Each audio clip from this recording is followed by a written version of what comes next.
Welcome to Wannabe Clutter-Free, formerly Wannabe Minimalist, the podcast for busy families who are tired of the chaos, fed up with being overwhelmed, and ready to enjoy life again.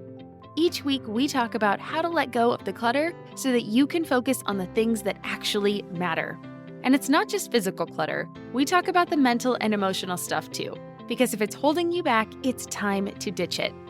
I share what I've done in my own life to declutter, organize, and calm the chaos, but you won't just hear it from me. There are amazing guests too. It's practical, doable, and simple for those of us that want to be clutter-free. You're listening to the Wannabe Minimalist Show with Deanna Yates, episode number 100. To celebrate hitting triple digits, I'm answering your biggest questions when it comes to decluttering, organizing, cleaning, and being a minimalist. I'm excited to see what questions you have for me. Oh, and make sure you check out the giveaway I'm hosting this week to celebrate making it to episode 100 and over 500,000 listens on this podcast. Hey there, my wannabe minimalist friend. Welcome back to the show. My name is Deanna Yates, and I am thrilled you're here as always. If this is your first time here, well, welcome. I hope the information I provide is not only helpful, but inspires you into action.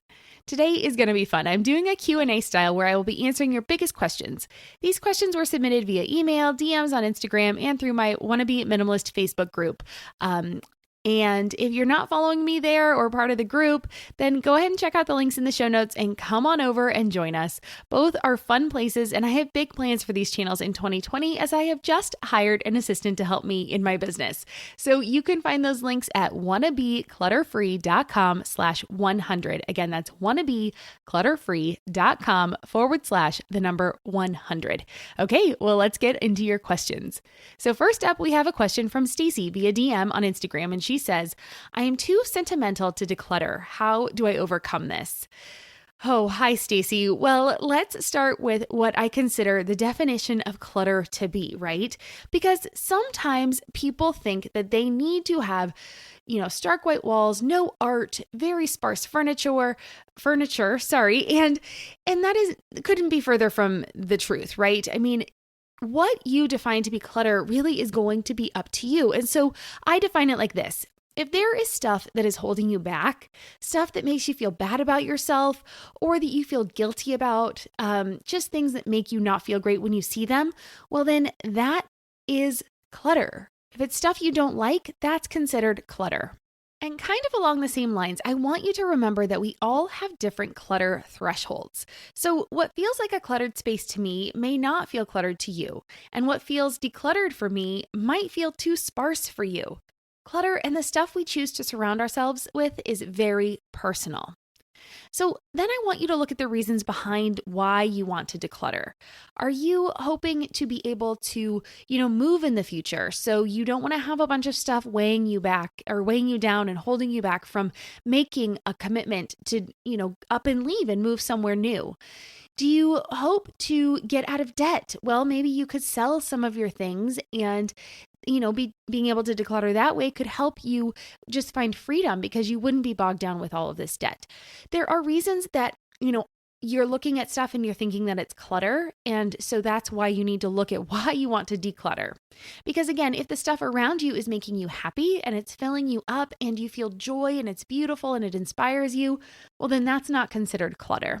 And you probably wouldn't be looking at why you want to declutter. So our stuff can be very personal. It's going to be holding a lot of emotions for you. And just remember that the stuff that's sitting there, it's just stuff, right? So I want to look next at kind of that very sentimental piece because you said you're sentimental and it's too hard for you to declutter. So when people are very sentimental, I recommend starting to declutter in an area that holds very little emotion for you. Actually, there's two things I recommend, two different approaches I take. The first is this one where you go with someone that's not very emotional, right? So this could be your bathroom. But if you're a makeup artist or you grew up, having a lot of emotion around wearing makeup and things like that, that could hold emotion for you. So that's not going to be the room to start. You could not be very emotional about your kitchen. That could be a very utilitarian room for you. So if that's the case, then start there. But that could hold a lot of family, memories and things like that too. So again, this is why it's very personal because you have to decide where your emotions are held within your stuff and within your house. So pick someplace that's not emotional and start there. That's one way. The other way you could do it is to start with your list of grievances. So I don't actually see this approach very much I don't see this approach mentioned very much in the decluttering community, but I think it works really well. Because again, you could be having problems and a block on decluttering just because there's so much to do, right? Now, this list of grievances, though, it's a list of things that bother you in your home. So it could be a loose knob on a kitchen cabinet. It could be a squeaky hinge. It could be that your doorbell doesn't ring. It could be that the caulking around your tub might be mildewy and could stand to be replaced. It could be a whole host of ideas. It could be, a mark on your wall that every time you walk by, you go, oh, I just should like touch that up with paint, or I should get a, magic eraser out and get that cleaned, right? It could be anything at all that kind of just irks you in your house. And so one way to do this is you just take a piece of paper or your phone. You can either do it, analog and on pen and paper, or digitally on your phone.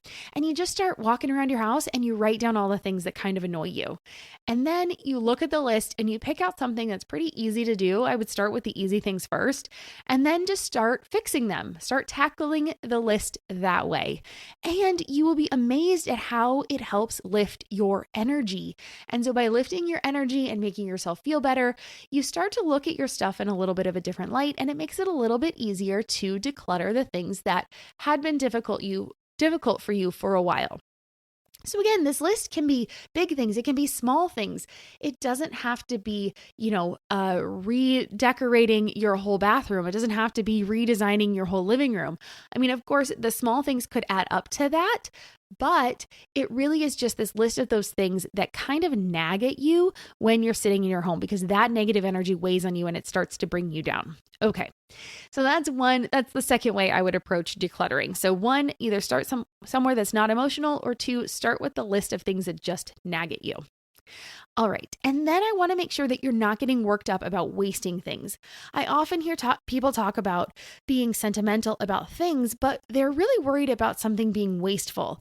Like it's still useful, but it's not something that you use often, or, they just feel bad about getting rid of it because it meant something to someone else.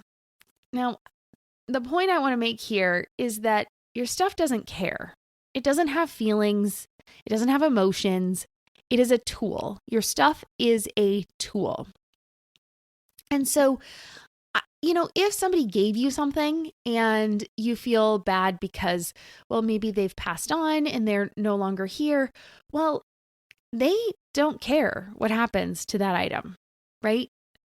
For my listeners out there who believe in God and an afterlife, I want you to imagine your grandma, or think of another deceased family member if you still are lucky enough to have your grandmas. I want you to think of them dancing in heaven, right? Do you think that they have the time, the energy, or desire to care about the earthly possessions that they left behind? Boy, I sure hope they don't, because that is not what we have been told the afterlife has waiting, right? All right. Those memories of that person live in you, not in the item that they left behind. I want you to look at all the things you have from them, and I want you to choose the 1, the 2, or even the 10 favorite things that you have of theirs. And remember, because decluttering and minimalism is not about having the least number of things.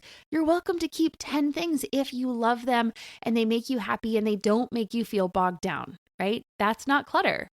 And then I want you to take those things and I want you to display them, or I want you to use them so that you can feel those happy memories on a regular basis. Because if you're just keeping these items tucked away in a box, well, they're probably making you feel guilty anyway. And we don't want things to have that much power over us. So again, just to recap, I want you to start small, start decluttering somewhere that doesn't have a lot of emotion, or make your list of grievances and then start checking off those things that are nagging at you.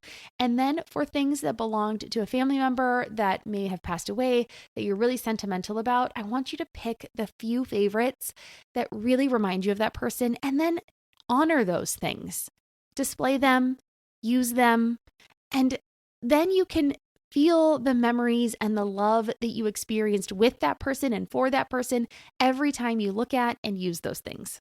All right.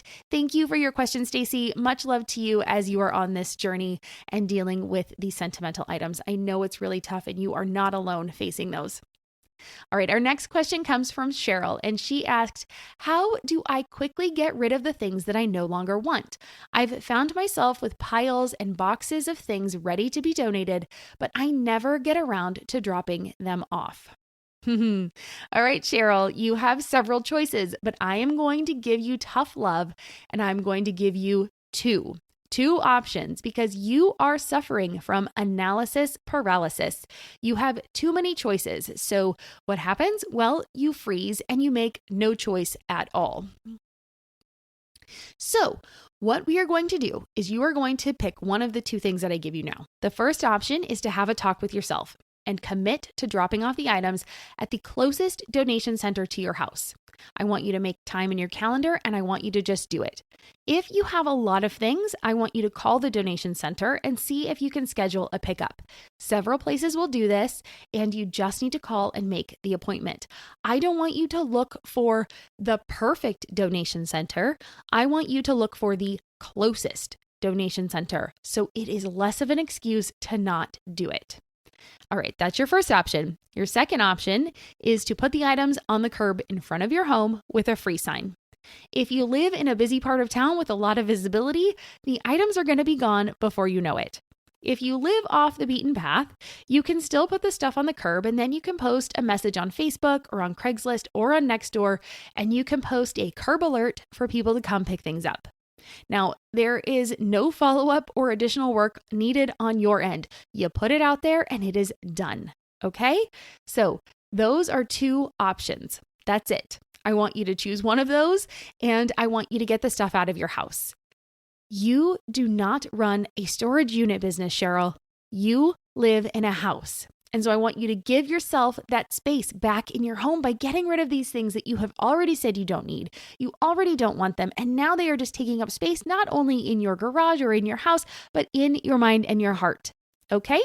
For those of you who are listening who are just starting on your decluttering journey, I want to give you a few other options because maybe you haven't gotten to the point where you are at this analysis paralysis level. And you might want a couple different options. So you could research your favorite local charity so that you feel a little bit better about donating the items. I know this is a hang up that a lot of people get. They don't want to donate to maybe the Goodwill or the Salvation Army. They want to donate somewhere local where their donations stay within the community. You can definitely do that. And you can separate out your donations and give things to different charities like towels and sheets to the animal shelter, dressy clothes to programs helping women enter the workforce. There's so many different options out there. It does take time. So if it's too much, it's okay. Don't feel guilty about it. Do the best you can and pick the one local charity that means the most to you and give there. Okay? You can also donate items on your local Buy Nothing group. Now, this is a group on Facebook, so you can look to see if there's a local chapter near you. I have a few in my area, and the one that I'm in particularly is really active. And so it's pretty easy to get rid of items this way, but I want you to be careful because it is so easy to look at the items that are being given away and be like, oh, I could use that. Oh, that sounds really cool. But remember, we're trying to get rid of things. We're not trying to add things back into our space. So I would recommend that you actually unfollow the group so that you don't see what is being given away, but that you only go there to actually give your items away. So Cheryl, thank you so much for your question. Best of luck to you. Follow up with me and let me know how it goes. And to the rest of you, I hope you found the other options interesting and helpful as well. All right. I'm Margaret. And I'm Amy. And together we host the podcast, What Fresh Hell? Laughing in the Face of Motherhood. Margaret, I would say you're sort of a where are my keys kind of mom. Correct. Sometimes a where are my kids kind of mom. Well, you're, Amy, more of a we were supposed to leave 35 seconds ago, mom. I mean, touche. In each episode of What Fresh Hell, we come at a topic from our usually completely opposite perspectives. I bring the research. And I bring kind of the gimlet eye. Like, is that research really going to work, people? And almost 10 million downloads later, we're still laughing. We also talk to experts in the parenting field, plus parents with stories we can all learn from. We make each other laugh, we challenge each other's assumptions, and we have what we think is the best parenting community on the internet. Check out What Fresh Hell? Laughing in the Face of Motherhood wherever you listen to podcasts. Our next question comes from Felicia, and she emailed me and asked, do you have an episode on getting family members on board or how to deal with that issue? My husband isn't on board with a more minimalistic lifestyle, especially sentimental items. Okay, Felicia. Well, I guess this is that episode, so I will be directing you here. My first piece of advice is that you cannot force someone into decluttering. Now, based on the email you sent, it sounded like you were on board with that, but for those who are listening who haven't heard this before, I want to make sure that I put that out there. I want you to think about when someone tried to talk you into or forced you into something that you really weren't on board with. Well, it probably didn't go well, did it? And so that's what we're looking at here. We cannot force anybody onto this lifestyle of minimalism.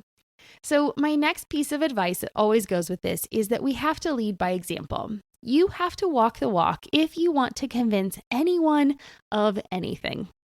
If you have stuff that you haven't dealt with, you got to make sure that you get your own house in order, so to speak, and it will be easier to convince your husband to join you. All right. And then when you are doing this, I want you, Felicia, I want you to make sure that you talk about all of the benefits that you are feeling from decluttering and living with less stuff. So if you feel happier, I want you to say so. If it's easier to get ready in the morning, say it. You will probably exude more positivity, but it never hurts to voice it as well. I want you to just do it from a place of benefit to you and not nagging to your husband, right? So again, we just are talking about like, oh my gosh, it was so easy to get ready this morning because I didn't have to dig through that, all of those,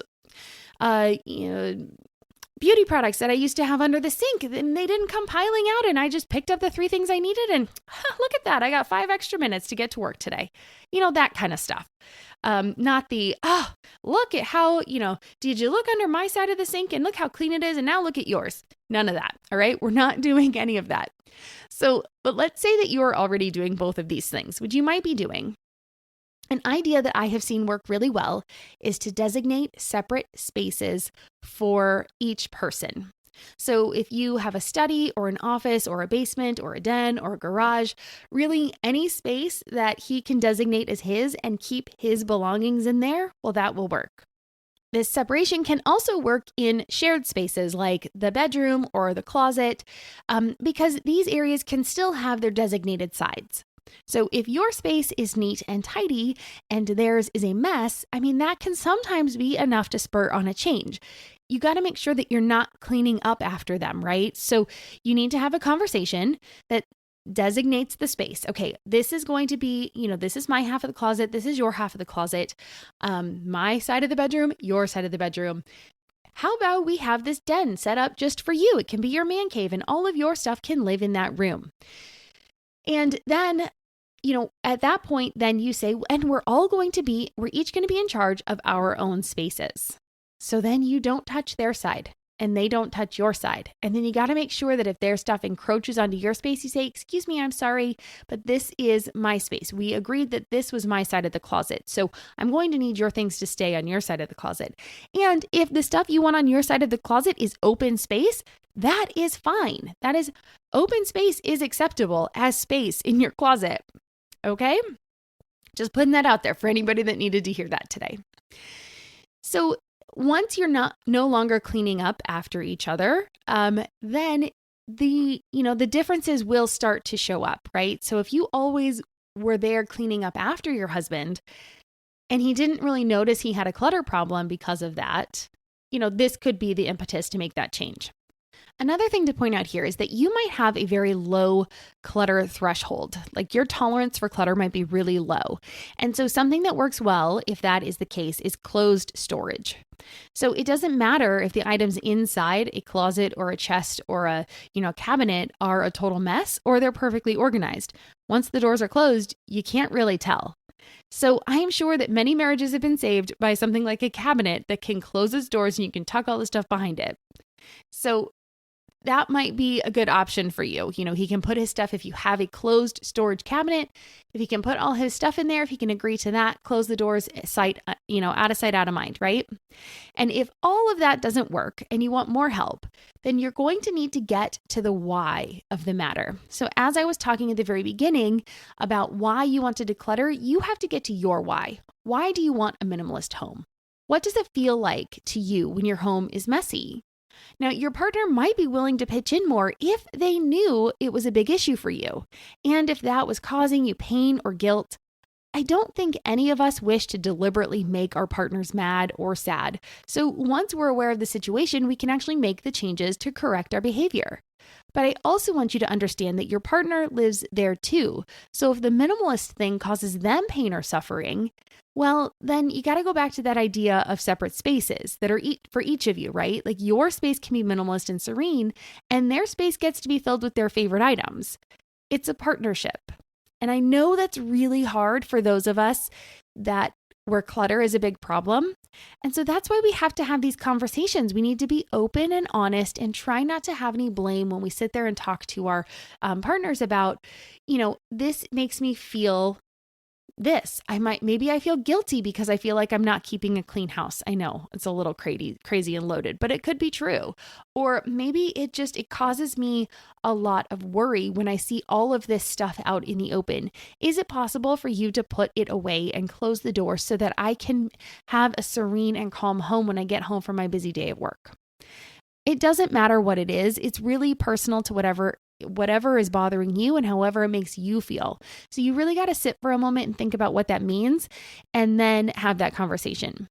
But because that was so heavy, let's actually make this a little more fun because I think we can have some fun with this. I want you to try to make all of this, I know we can get so bogged down in it because it gets frustrating and it's annoying and we feel like we've been dealing with it for a long time, so we can get really negative, right? But let's make it fun. Let's tie it to a vision of the dream life that you guys want to be living together, right? So make the idea of letting go of the stuff more fun. So have you ever dreamt of winning the lottery? I sure have. Dreaming like this helps you think of the life that you would want to be living if money was no longer a barrier. It can be helpful to get really specific on what your days would look like. Where would you live? What would your house be like? Drill down on that subject and see if there's some dream that your husband has for how he wants the home to be. And maybe there's a way you can start to implement some of these changes so that, it starts to move in that direction. And once you can start to move in that direction, you can get a little bit more positive about, that change and letting go of things so that he can live this dream life. And that has worked well between my husband and I. We do those kind of exercises all the time. On the flip side, another one we've talked about is talking about what we would grab if the house burned down, right? I mean, we've all talked about that.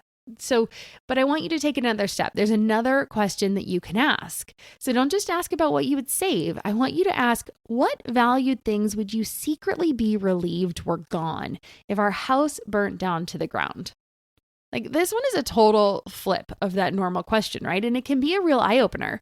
You might find that you mention things that you never thought of before.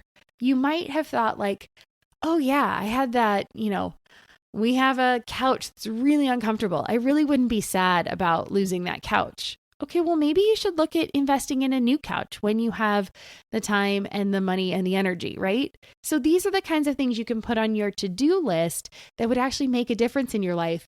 It's kind of like that grievances list, but it's a little bit more specific to the bigger things in your life. And when I think about the stuff that comes into our home, I'm always remembering this really funny skit from Jerry Seinfeld, and I am going to butcher it. So I promise I will leave a link to the YouTube clip in the show notes. So please be sure to check it out because it's really funny. But in the clip, he talks about how our homes are the transition space for everything before they eventually end up in the landfill. When we first bring something home, it gets the place of honor and it's put in the middle of the table. And then it gradually moves to a drawer and then a cabinet and then to the garage and then finally is considered junk and is thrown out. So it's a really good one. Look at that. I think it kind of helps give perspective on stuff. And try those games. Try thinking about what is your dream life if you won the lottery, and then what would you secretly be happy about if your house burned down? Like, what are the things that you'd be happy to actually have gone and have that have been taken care of for you without you having to worry about them? All right. Thank you for your question, Felicia. Much love and compassion to you. And our final question for today comes from Rachel. She reached out on the Wannabe Minimalist family group on Facebook and asked, how do you find balance between raising kids and minimalizing your home or creating that lifestyle? Well, Rachel, this is a great question. And one thing I like to remember when thinking about my daughter is that, yes, of course, I love her and I want to give her all the things that her heart desires. But my job as mom is to prepare her for life outside of our home. Eventually, she will leave our family home and create a home for herself. Then perhaps with a partner, and then maybe even with children of her own. So this perspective helps me when I'm bombarded with all of the advertising messages and the play dates at friends' homes when they have more stuff than we do. So she sees these things and she often wants them too. And then I also remind myself that growing up is in stages. So there's the baby stage where they need love and care way more than they need toys. I mean, we traveled around Europe for 6 months when our daughter was just a year old, and we did it without all of those things that people say you need, and we did just fine. We had a travel crib, so she had a safe place to sleep, and we carried her in a boba carrier, which is kind of like an ergo carrier, and basically she drank out of glasses made of glass. She was fine. I don't think we even broke a glass, and she was 1. So it is possible to do without a lot of the things. And that trip was one of the things that made me want to become a minimalist or live with less, because I saw that it was possible. So then there is the toddler stage and the preschool age, and that is when more stuff comes into your home. And now that my daughter is 8, I wish I would have limited that stuff at that age even more than I did, because honestly, she doesn't remember most of it. It's really crazy. And then when they get to school age, that's when I find the comparison to others really starts. And I know it's just going to get worse from here on out. So we have established some rules. One rule is that her toys live in her room. So like I mentioned with the husband situation in the last question from Felicia, we each have our own spaces in our house. So my daughter has her room, my husband has his office, and I have my office. The rest of the house is pretty much shared. And we try to keep it pretty neutral with stuff that we all enjoy instead of, like all her toys, right? So her toys live in her room, her treasures and her crafts and her creations, things that are not meant to be displayed, they live in her room. Another rule we have is that we don't buy her toys outside of gift-giving holidays like Christmas and her birthday. And we also use those holidays as a chance to declutter her toys, her clothes, her treasures, anything else we have. So we try to be generous and work that into the getting part of the holidays. Another rule that we have is to clean up the things as we get them out on a regular basis. So this is 95% of the time. We clean these things up in the evening between dinner and watching a show. But sometimes it's putting things away right away, if we can be lucky and have that done. And other times it happens on the weekend. Life is gonna life. Nothing is perfect. And so we do the best we can. But 95% of the time, we try to have a 15-minute power pickup after dinner and before we get to do something fun. All right. I want to go back to that gifts again for a minute though, because one of the things we try to do is we try to focus on the joy of giving more. And so my daughter's pretty intuitive when it comes to gift giving, actually. So I always like to have her work with me and try to think of really good ideas for the people in our lives. Like, she's really good at it. And I try to praise her for this and ask her to help me, right? To come up with one special gift for each person of our family. And like I said, it's one gift. We don't buy a lot of things for other people, and thus we try to focus on a bigger impact gift, right? So we try to do that for her too. And we try to do things that they would appreciate. Maybe it's something that they want, but they don't want to buy for themselves. Maybe it's an experience. Maybe it's, something that we can all do together, but it generally is one thing. And it could be a theme. So like for my daughter, it could be a theme like Legos, or this year, I'm sure it's going to be Harry Potter. But my husband and I generally don't actually buy her that many gifts because she gets so many from the family and from Santa at Christmas. And then at her birthday, her party is something that we actually consider part of her gift. So we work all of that in so that we're not overwhelming, because she's going to get gifts from her family. Don't worry, you guys. She's still getting lots of gifts. She's got grandmas and grandpas, and she's got aunts and uncles and cousins and friends. And so there are plenty of gifts to go around. It's not like she's not getting anything and having one thing to open. So we just try to remember that we try to do a bigger gift especially for the holidays. And then at her birthday, we also consider her party as part of the gift package. And then we also give our daughter an allowance. So if there's something that her friends have that she really wants and we're not anywhere close to a birthday or Christmas, well, then she has the option to save up for it and buy it herself. Now, this way she gets what she really wants. And I feel good about the fact that she is getting a lesson in how money works. Now, she is naturally a saver, so it's actually been fun to watch her save for bigger purchases. And one thing we just did, we went to Universal Studios Hollywood for Mother's Day, so literally this week. And we purchased her a magical wand as an early birthday present. We're having a Harry Potter themed party, and so the wand fit with that. And she purchased a set of stuffed owls. Now, this girl is getting quite the collection of stuffies, but it's her money, and she gets final say in how she wants to spend it. So I'm not a huge fan of having more stuffies come into the house, but why is it's not my place to say. It's her money. She gets to decide how she wants to spend it. And so I bite my tongue and I let her buy the stuffies, and she loves them. All right. And one other thing I want to talk about is to remember the importance of routines. So it can be really hard to start routines at first, but routines and habits always win out and they become second nature after a while. So one of those habits I'm kind of talking about is when we go shopping, we don't buy the gifts, right? If we end up at Target and we end up randomly down the toy aisle, or we go past the, those end caps and we see something that she's like, oh my gosh, I really want that. Well, we'll take a picture of her with it, and then she can decide if that's what she wants to spend her money on later. We try not to give in to impulses. And this is a routine for us. This has become second nature. She doesn't beg and have those meltdowns and cry and act like she really wants something, because she knows it's not even an option. Unless she happens to have her money with her, it's not even an option. Another routine we have in our family is that we have a pretty strict bedtime. So this is, I think, a common routine that people can get on board with. And so I'm going to use it as an example. So our bedtime routine starts with my daughter getting ready for bed at 7:15 and then reading from 7:30 to 8 p.m. when it is lights out. Now, this is our school night routine. So this is Sunday through Thursday. And on the weekends, it's an hour later. So Friday night and Saturday night, lights out at 9 p.m. Now, of course, life gets in the way sometimes. It's not always 100%. So if we have an invitation to be out, or we're doing something, or I don't know, there's definitely exceptions. But for the most part, this is it. And 95% of the time, we're home and it's a normal day. And that is when the schedule is followed, because it is expected and it is done. And before we're done with the subject, I want to leave you with a few things that I try to remember. So sometimes mindset really can help when we're dealing with other people and our children. And so here are a few things I try to remember. 1, they will not remember a lot of the things that they owned. So don't feel bad when you don't buy into the latest fads and trends. Remember how I was talking about the things that, I wouldn't have bought as much stuff when my child was in preschool? She doesn't remember them. So stop worrying so much about it. If it's something that they love, let them keep it. If they don't, pack it up and put it away for a while and see if they even ask about it.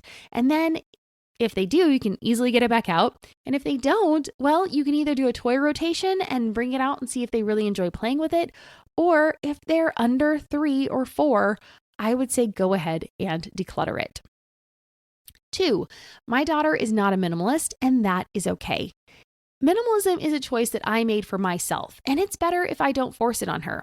She is minimal in some ways, like with her wardrobe, and she's not minimal in other ways, like those stuffed animals that I mentioned above. It is a give and take, and that is just life. 3, kids learn by example. So if they see you decluttering and giving to others, then they will see that as normal behavior and they will often follow suit. just be sure to talk about it. Remember how I was talking about that earlier? You have to demonstrate and celebrate the behavior that you want to teach your children. So you have to say like, oh my gosh, I felt so great when I gave away those shoes to the Ukrainian shoe drive that they were having down the street. That's something happening in my neighborhood this week. So that's why it came to mind. But you have to be able to tell them why you're happy, what you did, what makes you feel good. And then they will understand like, oh, maybe I would feel good, if I gave if I gave a pair of my shoes to the shoe drive or, something like that. Whatever it is that you feel passionate about, make sure you're sharing those passions and that you're leading by example. And the fourth thing that I will leave you with is to be confident in your choices. So you know what works for you and your family. I want you to make a decision and I want you to stick with it. Like with our bedtime routine example above, if I hemmed and hawed or was wishy-washy in telling my daughter to get ready for bed, well, she would latch on to that and whine and complain. But since she knows that the bedtime routine is expected, well, then there's less complaining. Now, notice I did not say that there's no complaining. She is a kid, so it is best to remember that part of their job is to test the limits and boundaries. But part of my job is to make sure that I set those limits and boundaries and I stick to them. All right. Well, thank you so much for your question, Rachel. I hope you found that helpful. And I want you to remember that you've got this. I believe in you and I am here cheering for you. And I want to thank everyone who has submitted questions. I know I wasn't able to get to all of them this time, so perhaps we'll have to host another Q&A soon. I want you to let me know if this was a format that you enjoyed, and you can do that by leaving a rating and a review wherever you listen to podcasts. You can come over and comment on my Instagram feed, or you can join in the conversation that we're having in my Facebook group. Now, all of the links for these are in the show notes, so head on over to wannabeclutterfree.com/100 to find them. Now, once again, that's wannabeclutterfree.com/100. And that just about wraps it up for today's episode. But before I go, I want to tell you about the giveaway that I'm hosting. So I'm really excited about this. It's my 100th episode. One lucky winner will receive my Home Systems Power Pack, lifetime access to my course Tidy Home Academy, and a $25 gift card to Starbucks. Head on over to Instagram to check it out. You can find the details on my profile at Wannabe Clutter-Free. Good luck, and I am rooting for you to win. And that takes care of our show for this week. As always, feel free to reach out with your questions and comments. I want to be your cheerleader and help you get the life of your dreams, and I, of course, feel like that starts in your home. Next week, I will be chatting with Emma Krebs about how being curious about her life led her to minimalism, starting a podcast, and changed her life. It has been super fun. It's a really fun conversation, and Emma brings a different perspective to the table, so you'll definitely want to check it out. I'm Deanna Yates with the Wannabe Minimalist Show, and I'll see you next week. Cheers.